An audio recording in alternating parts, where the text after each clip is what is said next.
It is absolutely wonderful for me to be here.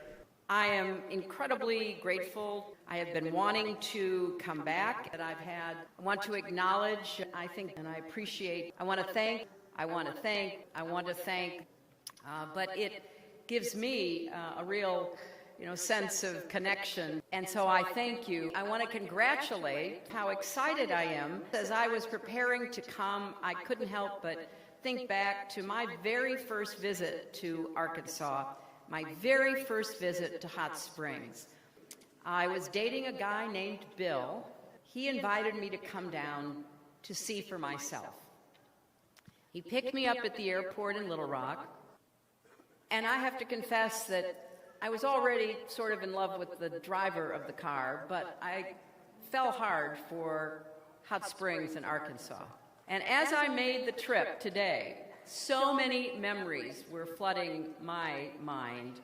As I thought back how struck I was when I first came here, I also thought about all of the work that I was privileged to do, and I will never forget it. So I said, one young man in particular stuck in my head.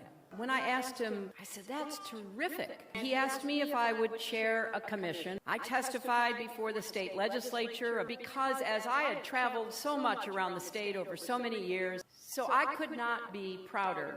But I want to just add a few words. I thought, well, what is it that I would want to hear if I were in those seats instead?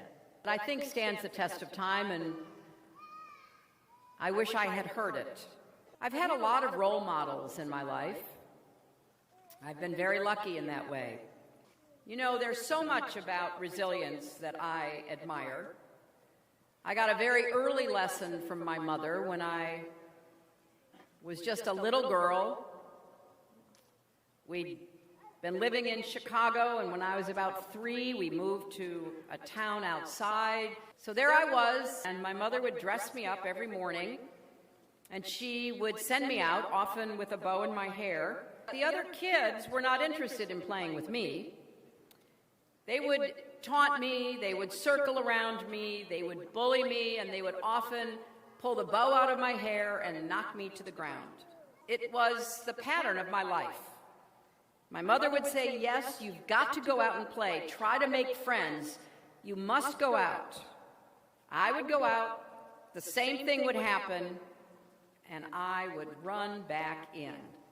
She met me at the door, would not let me come back in, and said to me, "There is no room for cowards in this house." I thought it was the end of my life. I was so stunned. The only people more stunned than me were the kids, who were shocked when I came back out. I didn't know what I was supposed to do once I got out there.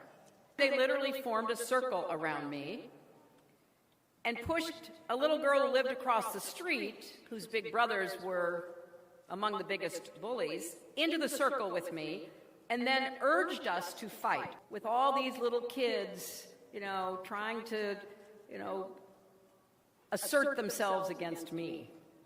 Well, I started waving my arms, and by accident, I hit the little girl. She fell over, and all of a sudden, once that happened, I was part of the neighborhood. And that girl became one of my best friends growing up. Well, I don't recommend that. But I do really appreciate my mother. I could not retreat. I could not give up. I could not be bullied. I have now lived long enough to know how profoundly true that is. Well, I don't believe that in the long run, and I don't think it's any way to live a life. Again, I think of my own mother. I like to think of a phrase I learned about 20 years ago. So I hope, I'm very optimistic about the future, even though I know how many huge problems we face. And part of that optimism is because I spend as much time as I can with young people. And I am not only reassured, I am thrilled. So I'm proud to be here today I believe in you, and I know that great, great dreams and opportunities await you.